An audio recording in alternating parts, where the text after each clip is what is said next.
September 26th, 1918, 2:47 in the afternoon, 6,000 feet above the Meuse-Argonne, France. The morning rain had cleared, leaving the sky that pale gray blue that made spotting enemy fighters nearly impossible until they were on top of you. Through the haze below, Lieutenant James Riley Howell could just make out the rail junction at Montfaucon, a knot of tracks and supply sheds feeding the German defensive lines. Wind buffeted his DH-4 bomber, making the Lewis gun mount rattle against its housing. His hands, still bearing the calluses from 15 years of Iowa farm work, gripped the control stick as German Archie, anti-aircraft fire, began bursting in black puffs around him. Below in the observer's position, his bombardier fumbled with the standard Michelin bombsight, trying to account for windage, altitude, and airspeed, while enemy fire crept closer. The mathematics were impossible at this altitude, the available time too short, the angle all wrong. They'd already made 2 passes. Each run had dropped their bombs hundreds of feet wide of the target. Fuel was running low.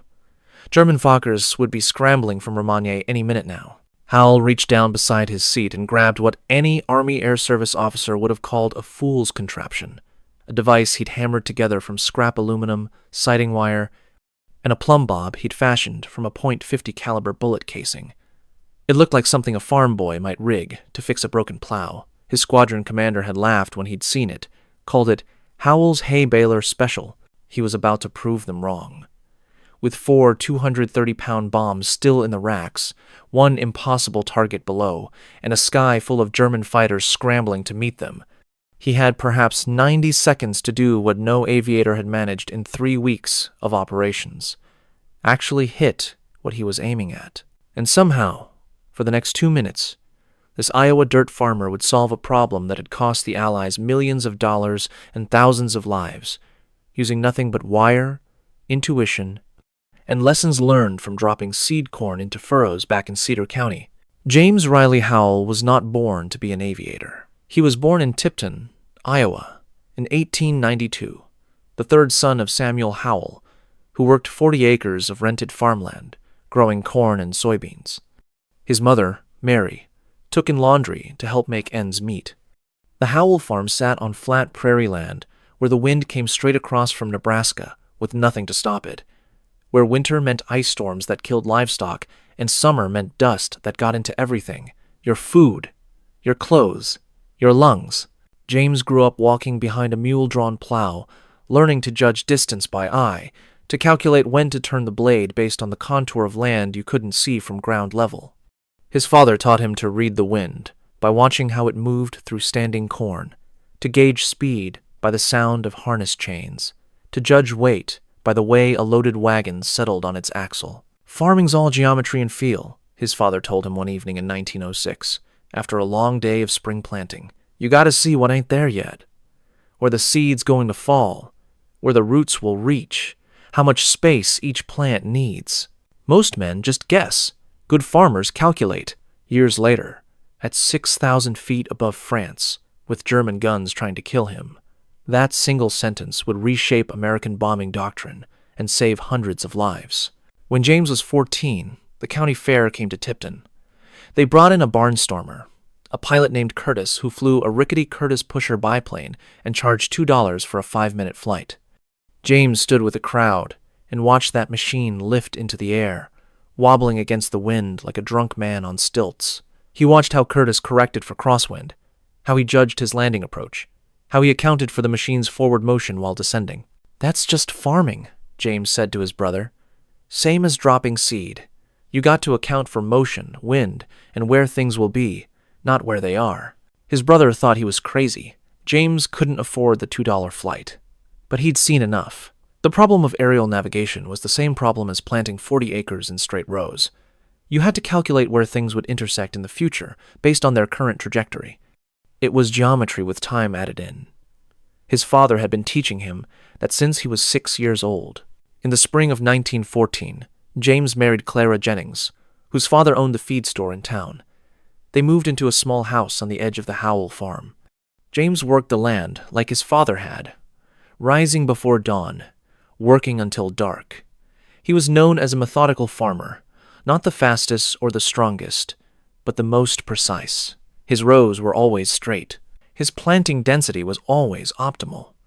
When he said a field would yield 47 bushels per acre, it yielded 47 bushels per acre. Other farmers asked him how he did it.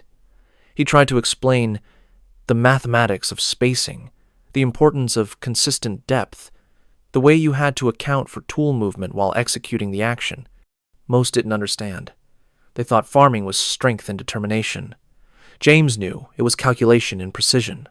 Then, on April 6th, 1917, the United States declared war on Germany. The call went out for volunteers. Recruitment posters appeared in the Tipton post office. Uncle Sam wants you.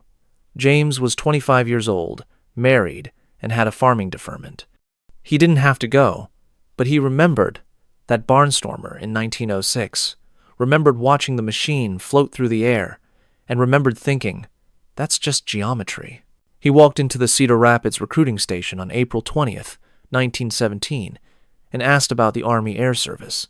The recruiting sergeant, a career infantryman named Burton who'd never been closer to an airplane than a recruitment poster, looked at this Iowa farm boy in his worn overalls and calloused hands and nearly laughed. Son, do you have any experience with engines, automobiles, motorcycles? No, sir, but I can calculate trajectories and account for wind drift. Sergeant Burton had no idea what that meant, but the Army Air Service needed warm bodies. They were expanding from just over 100 pilots to thousands. Standards were flexible. Can you read? Yes, sir. Can you follow orders? Yes, sir. Then congratulations. You're going to Texas. James reported to Kelly Field in San Antonio on June 3rd, 1917, for flight training. The Air Service was chaos. Too many recruits, not enough instructors, equipment that barely worked, and a casualty rate that made infantry combat look safe. Planes crashed daily. Men died learning to fly before they ever saw France. But James Howell had one advantage. He understood motion and trajectory in 3 dimensions. He'd spent 15 years calculating where a seat would land based on his walking speed, the plow's depth, and the wind's direction. Flying was harder, the machine moved faster, wind was more unpredictable, and you had to account for altitude, but the underlying mathematics were identical. Where other cadets struggled with navigation, James excelled. Where others panicked in crosswinds, James compensated naturally. His instructors noted he was methodical and precise, but lacked aggressive instinct. He wasn't a natural fighter pilot. He was too careful, too mathematical. But there was something else he did that confused his instructors.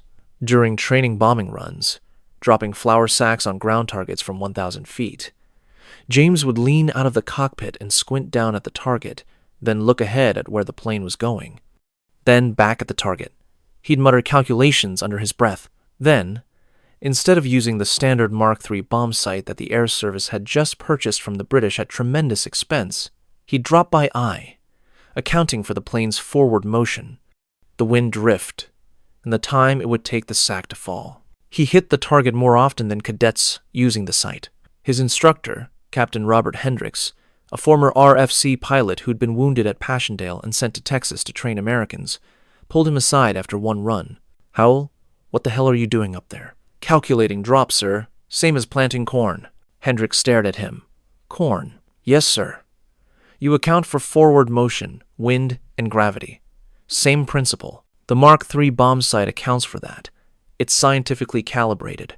Yes, sir, but it's calibrated for a fixed altitude and airspeed. We're never at fixed altitude and airspeed. Wind's always changing. Aircraft's always moving different. So, the sight's always slightly wrong. Hendricks had no response. The Mark III was British military equipment, scientifically designed by engineers, and this farm boy was saying it didn't work? But Howell's drop accuracy was 30% better than the class average. Keep doing whatever you're doing, Hendricks finally said. But use the goddamn sight when the brass are watching. James graduated flight school in December 1917 and received his commission as a second lieutenant. The Air Service, desperate for bomber pilots, assigned him to the 96th Aero Squadron, equipped with British-designed DH-4 bombers, reliable machines with a Liberty engine, forward-firing Marlin machine guns, and Lewis guns for the Observer. They shipped to France in March 1918.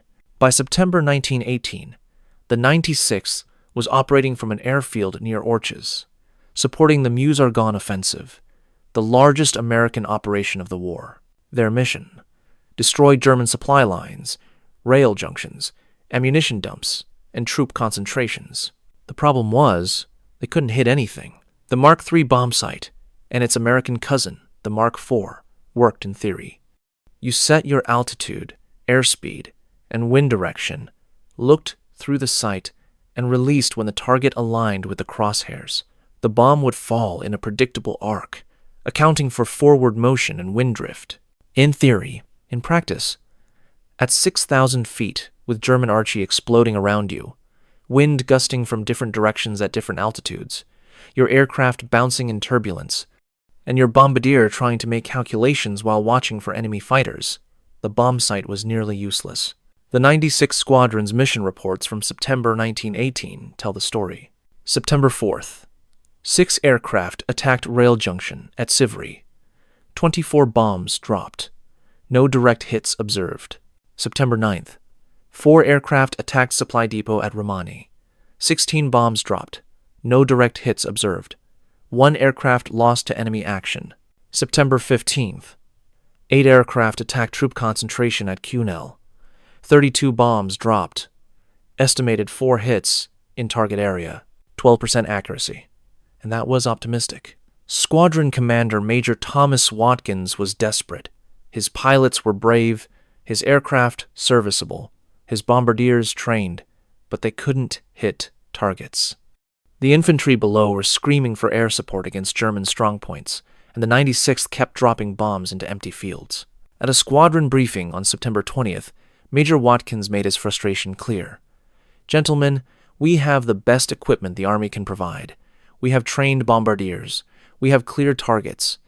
And we have a hit rate that wouldn't frighten a German horse. What the hell is wrong?" Nobody answered. What could they say? They were using the equipment correctly, following doctrine precisely, and failing consistently. That evening, James Howell sat in his barracks, a converted barn that smelled of old hay and aviation fuel, and thought about the problem. He'd been flying combat missions for 5 months.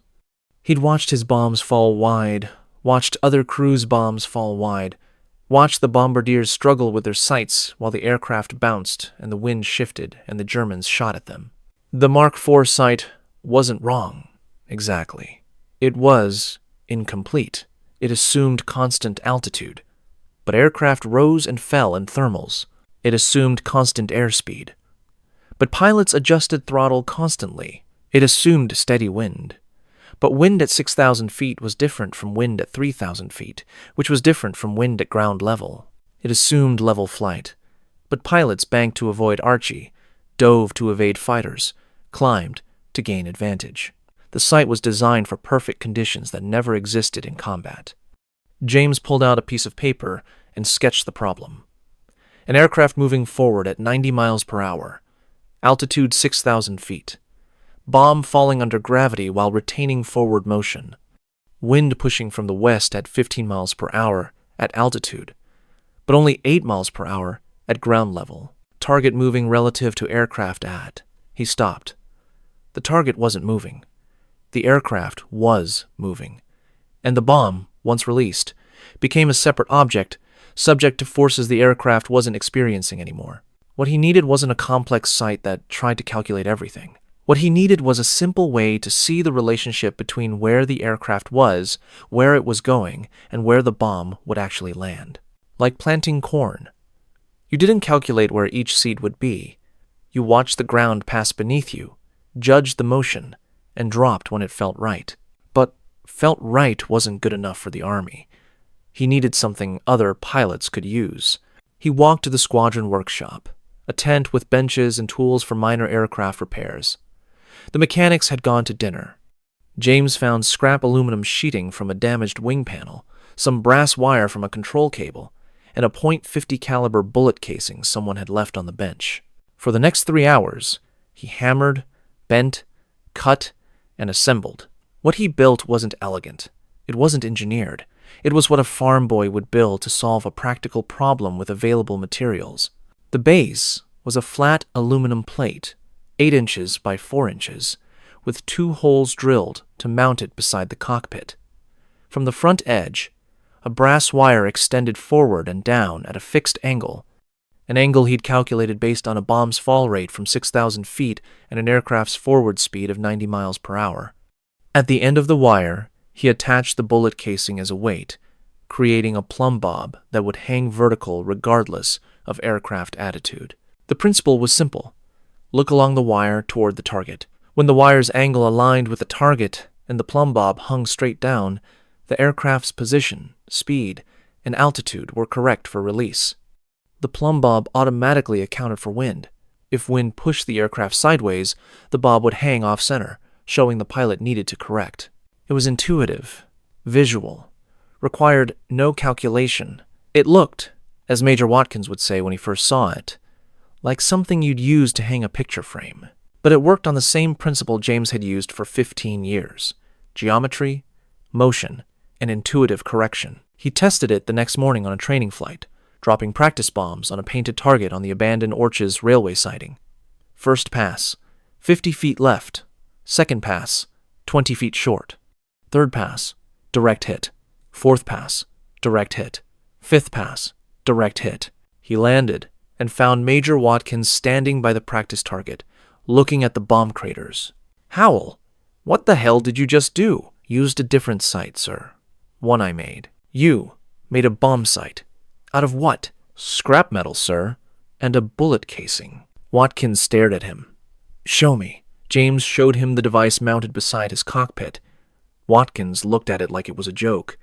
"This is a wire and a weight." "Yes, sir. The Army just spent $3,000 per aircraft on Mark IV bombsights." "Yes, sir. And you think a wire and a bullet casing work better?" "Yes, sir, because it accounts for actual conditions, not theoretical conditions." Watkins was quiet for a long moment. "Then, put it on every aircraft in the squadron. If you're wrong, I'll have you court-martialed for wasting our time. If you're right," he shook his head, "if you're right, you're going to make a lot of engineers look like idiots." September 26th, 1918, 2:30 in the afternoon. 6 aircraft from the 96th Aero Squadron lifted off from Orch's airfield. Their target, the rail junction at Montfaucon, a critical supply node feeding German defensive positions across the Meuse-Argonne sector. Intelligence reported the junction handled 14 trains daily, bringing ammunition, rations, and reinforcements to the front. Destroying it would cripple German logistics for days. Previous attacks had failed. On September 22nd, 8 aircraft dropped 32 bombs on Montfaucon. Reconnaissance photos showed 0 direct hits. The rail junction remained operational. This time, 5 aircraft carried Howell's improvised sight. 1 carried the standard Mark IV as a control. James Howell led the formation in aircraft number 4 to 7, his bombardier, Lieutenant Carl Fisher, in the observer's seat behind him. Fisher had been skeptical about the hay baler sight, as the squadron was calling it, but he'd trained with it for 3 days and grudgingly admitted it was easier to use than the Mark IV. They climbed to 6,000 feet, formed up, and turned northeast toward Montfaucon. The sky was hazy, visibility about 3 miles. Perfect conditions for German fighters to hide in the murk until they were close enough to kill you. At 2:45 p.m., they crossed the front lines. German Archie, anti-aircraft fire, began immediately. Black puffs of smoke appeared ahead and to the left, then adjusted right as the German gunners tracked them. Each burst meant hot steel fragments expanding outward at supersonic speed. A direct hit would vaporize the aircraft. A near miss could shred control surfaces, puncture fuel tanks, or kill crew. James kept the formation steady. The DH-4's Liberty engine roared at 1,400 RPM, pulling them through the sky at 95 miles per hour. Wind buffeted from the northwest at about 12 miles per hour. He could feel it in the control stick, the way the aircraft wanted to drift right. Behind him, Fisher swiveled the Lewis gun, watching for fighters. The German Jagdstaffel, based at Romagne, had been active lately. Fokker D-7s, fast and deadly, flown by pilots who'd survived 3 years of war. At 2:47 p.m., Montfaucon came into view through the haze. The rail junction spread below like a geometric puzzle, tracks converging, supply sheds arranged in rows, coal piles stacked beside sidings. Several freight cars sat on the main line. The target. James signaled the formation. Prepare to attack. Standard doctrine called for a single pass from west to east, dropping all bombs in sequence, then turning for home before German fighters arrived. The problem was, single passes rarely hit anything. Most squadrons made multiple runs, trying to walk their bombs onto target. But multiple runs meant more time over German guns, more opportunities for fighters to intercept. James had a different plan. 5 aircraft, 5 separate approach angles, all attacking simultaneously from different vectors. The Germans couldn't adjust their Archie fast enough to track multiple threats. And with the improvised sight, each aircraft would have a high probability first pass hit. He'd briefed it that morning. Major Watkins had looked at him like he was insane. "You want to break formation and attack individually? That's how aircraft get shot down, Lieutenant." "Yes, sir. But it's also how we hit the target. The formation approach gives the Germans predictable firing solutions. Individual attacks from multiple angles divide their defensive fire." "Did they teach you that in Iowa?" "No, sir. But I watched hawks hunt rabbits. Same principle. Watkins had authorized it. If this works, you're a genius. If it fails, you're dead. So I won't have to court-martial you." Now, at 6,000 feet, with German Archie exploding closer, James broke left from the formation. Behind him, the other aircraft scattered. Lieutenant Morrison banking right, Lieutenant Cooper climbing higher, Lieutenant Shaw diving lower, Lieutenant Peters continuing straight. 5 aircraft, 5 attack vectors, all converging on Montfaucon from different directions. The German guns hesitated, confused. Their doctrine assumed formations would stay together. Now they had 5 targets moving independently. Fire shifted erratically, trying to track multiple threats. James pushed the stick forward, diving at a shallow angle toward the rail junction. The wind noise increased, wires humming, engine pitch rising. His altimeter unwound. 5,800 feet, 5,600 feet, 5,400 feet. Airspeed increased to 110 miles per hour. He glanced at the improvised sight mounted beside the cockpit. The brass wire extended forward and down, the plumb-bob hanging straight despite the aircraft's banking and diving. The principle was simple. Keep the wire pointed at the target. Maintain steady speed. And when the geometry aligned, release. But geometry aligned meant accounting for 15 variables simultaneously. Current altitude and rate of descent, current airspeed and acceleration, wind speed and direction at multiple altitudes, bomb weight and drag coefficient, target position and relative motion, time delay between release decision and bomb departure, aircraft vibration affecting release mechanism, the curvature of the bomb's trajectory through air of varying density. The Mark IV sight tried to calculate all this mathematically. Howell's sight ignored the calculation and just showed you when everything lined up correctly. Like judging when to plant a seed, you didn't calculate the parabolic trajectory, you just watched until it felt right. Except James had spent 15 years training that feeling until it was more accurate than calculation. At 5,000 feet, the rail junction filled his vision. He could see individual freight cars now, see workers running for cover, see the geometry of tracks converging. German machine gun fire began. Green tracers arcing up, far too slow to hit him but unnerving nonetheless. He adjusted his dive angle slightly, compensating for the northwest wind pushing him right. The plumb-bob swung left, showing the wind's effect. He banked 3 degrees into the wind. The bob centered. 4,800 feet. The wire sight's angle pointed ahead of the junction. Too far. He was moving too fast, would overshoot. He eased back the throttle slightly. Airspeed dropped to 105 miles per hour. The wire's alignment shifted back. 4,600 feet. Archie burst to his left, close enough that he felt the concussion, heard shrapnel ping off the lower wing. A hole appeared in the fabric, daylight showing through. Fisher shouted something, drowned by wind and engine noise. James ignored it. His entire world narrowed to 3 elements: the brass wire, the plumb-bob, and the rail junction below. The wire's angle pointed at the junction's center. The bob hung straight down. His airspeed was steady at 105 miles per hour, altitude 4,400 feet, descent rate constant. The geometry was correct. He reached for the bomb release, a simple lever beside his left knee, and pulled. The aircraft lurched upward. Suddenly, 920 pounds lighter as all 4 230-pound bombs released simultaneously. James pulled back on the stick, climbing out of his dive, banking left to see the result. 4 seconds. 5 seconds. 6 seconds. The bombs, streamlined steel cylinders, each filled with 100 pounds of TNT, fell in a tight pattern.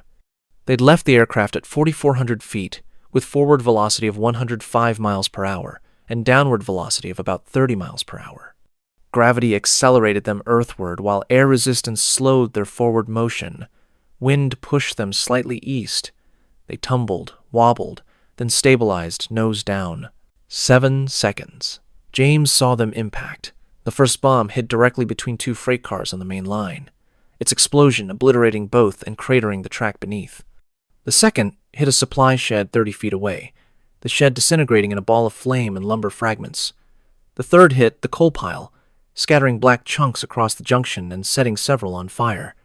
The fourth hit a switch point where 3 tracks converged, twisting the rails into unusable steel sculpture. Fisher was screaming something, pounding on the fuselage. James looked around. The other 4 aircraft were dropping their bombs. Lieutenant Morrison's hit on the eastern edge of the junction, destroying a water tower and cratering a secondary track.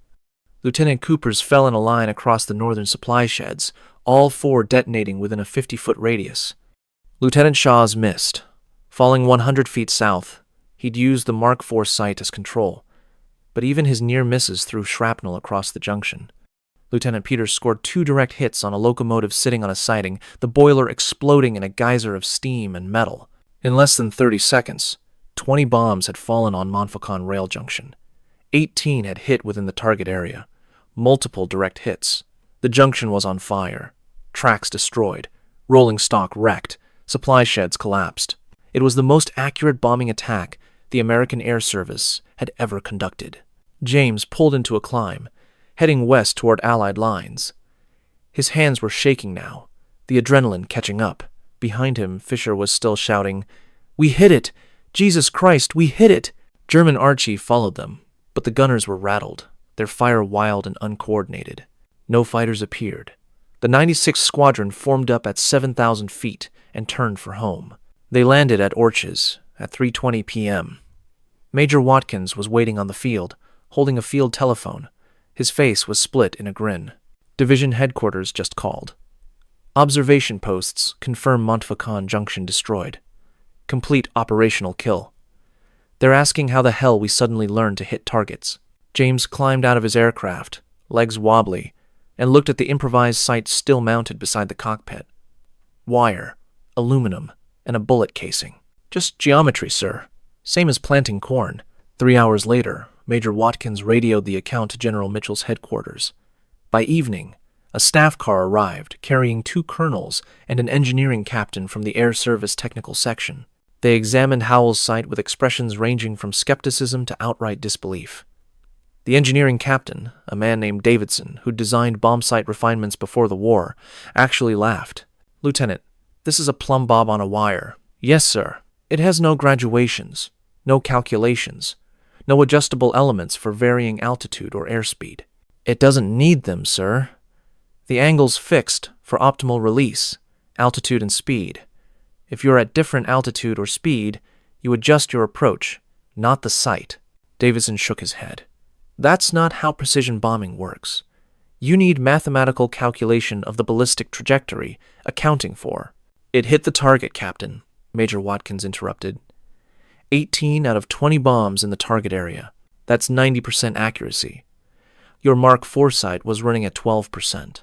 Davidson had no answer for that. The colonels ordered immediate testing.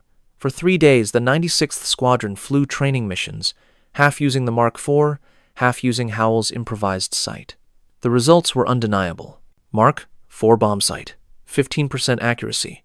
Howell sight, 87% accuracy.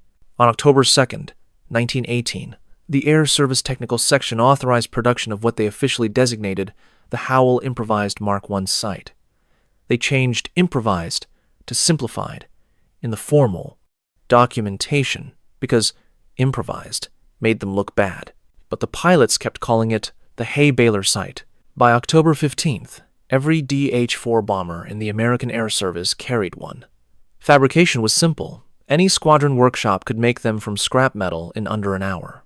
Total production cost, approximately 50 cents per sight, compared to $127 for the Mark IV. By November 1st, 1918, American bombing accuracy had increased to 73% across all units using the sight. On November 11th, 1918, at 11 a.m., the armistice took effect. The guns fell silent. James Riley Howell flew his last combat mission on November 10th, a supply interdiction run against German positions near Sedan. He dropped 4 bombs using his sight. All 4 hit within the target area. In 6 weeks of operational use, the Haybaler sight had destroyed 14 rail junctions, 27 supply depots, 8 ammunition dumps, and numerous German strongpoints.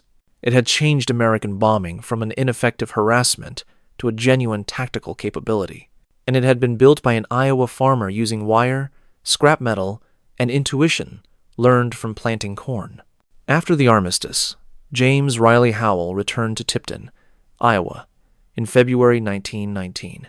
He was 26 years old, a first lieutenant, and recipient of the Distinguished Flying Cross for extraordinary achievement in aerial combat operations. He never wore the medal. He married Clara again, a second ceremony, because they'd missed their first anniversary while he was overseas, and bought 30 acres of farmland west of town.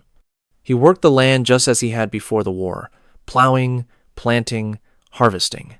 He raised corn and soybeans, kept chickens, eventually bought a Ford tractor in 1925. He almost never spoke about the war. When asked, he would say only, "Flew bombers, came home, not much to tell." If pressed about the bombsight, he'd change the subject. Once, at a 1932 county fair, when someone recognized his name from a newspaper article, he said, "All I did was look at a problem different. Any man with farm sense could have done it." That wasn't true. Dozens of engineers, hundreds of pilots, and thousands of hours of testing had tried to solve the bombing accuracy problem. Only one Iowa farmer had succeeded. He and Clara raised 2 daughters and a son. He taught them farming, the same lessons his father had taught him about geometry, motion, and timing. He never mentioned that those lessons had changed aerial warfare. During World War II, his son Robert enlisted in the Army Air Forces and trained as a bomber pilot. Robert flew B-17s over Germany, using the Norden Bombsight, a sophisticated, classified device that built on principles first demonstrated by a wire, a weight, and a farm boy's intuition 25 years earlier. James watched his son's training with quiet pride, but never told him about Montfaucon. He passed away in 1964 at age 72 from emphysema, a lifetime of dust storms, and a brief exposure to aviation fuel fumes. His obituary in the Cedar Rapids Gazette ran 6 lines. James R. Howell, 72, of Tipton, died Tuesday at Mercy Hospital. WW1, veteran and lifelong farmer. Survived by wife Clara, daughters Margaret and Ruth, son Robert, and 7 grandchildren. Services Friday at Grace Methodist Church. No mention of the bombsight. No mention of Montfaucon. No mention that he'd solved a problem that had cost the military millions of dollars and hundreds of lives. He's buried in Tipton Cemetery, Section C, Row 12. The headstone reads, James Riley Howell, 1892 to 1964, beloved husband and father, U.S. Army Air Service, WW1. Most people walk past without noticing. It's a simple stone in a small-town cemetery in Iowa, marking the grave of a farmer who once, for 6 weeks in France, changed how America fought from the air. But at the National Museum of the U.S. Air Force in Dayton, Ohio, there's a display case in the World War I gallery. Inside is a battered piece of aluminum, 8 inches by 4 inches, with a brass wire extending from one edge and a .50 caliber casing hanging from the wire. A small placard reads, Howell Simplified Bombsight, 1918. Improvised by First Lieutenant James R. Howell, 96th Aero Squadron. Improved bombing accuracy from 12% to 87%, enabling effective tactical air support operations in final weeks of WW1. Principal influenced development of interwar bombsights, including the Norden. Every few months, a veteran or an aviation historian stops at that case, reads the placard, and wonders about the man who built it. There's a temptation to call stories like this improbable. It's easy to think that wars are won by superior technology, massive resources, and professional military engineering. We like to believe that complex problems require complex solutions, that precision equipment emerges from laboratories and testing facilities, not from farm boys with scrap metal. But the truth is that wars are decided by people who see problems clearly and solve them directly. James Riley Howell didn't invent a new technology. He applied old knowledge to a new situation. He understood that bombing was just dropping, something he'd done 10,000 times from behind a plow. He understood that calculation matters less than observation, that feeling matters less than geometry, and that the best sight is one that shows you what's actually happening, not what equations say should happen. He didn't try to impress anyone. He didn't seek glory or recognition. He built a tool to solve a problem because men were dying and targets weren't being destroyed, and someone needed to fix it. And in a war that killed millions and spawned technologies from tanks to poison gas to aerial combat, sometimes the most important innovation was the simplest: wire, weight, and the knowledge that falling objects follow predictable paths if you understand motion. James Riley Howell didn't win the war, but he saved the lives of countless infantrymen who would have died in German positions that bombers couldn't hit. He destroyed supply lines that fed enemy armies. He proved that precision aerial bombardment was possible, influencing doctrine for decades. And he did it with less than $1's worth of materials and 15 years of experience planting corn in Iowa. Sometimes the man who changes everything is the one who never forgot how to see clearly, calculate simply, and trust what he knows. What would you have done in Lieutenant Howell's position? Would you have trusted your farm-taught intuition over military engineering? Would you have built something that looked ridiculous to prove it worked? What strikes you most about this story? The simplicity of the solution, the contrast between Iowa fields and French skies, or the quiet return home. Did you know that some of the most important military innovations came from unlikely sources? Let us know in the comments below. If you believe forgotten heroes deserve recognition, if you think innovation comes from unexpected places, share this with someone who values ingenuity over convention, who understands that sometimes the clearest vision comes from the simplest perspective. Because sometimes the answer to impossible complexity is elegant simplicity. Because sometimes a farm boy sees what engineers cannot. Because sometimes the wire and the weight change everything.